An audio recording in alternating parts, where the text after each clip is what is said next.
Okay, so busted yung sa plate number. So palitan na lang natin ang ilaw. So tatanggalin nyo lang yung mga lock dyan. Plastic lang yan. Ito lang yan eh. Sinisikwat lang yan. Then pull down mo lang, makikita mo na doon. So tanggalin mo lang yung mga ibang lock para makita mo kung anong klaseng bulb ang nandyan ay papalit natin.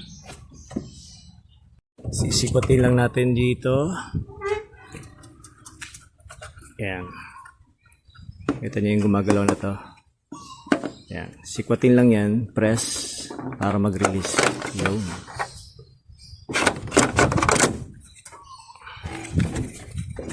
So, tatanggalin lang to. Yun yung bulb sa loob. Peanut bulb lang. Palitan natin ng LED. So, meron siyang technique para lumuwag to o mabaklas. So tinitwist lang siya. Twist. That's it.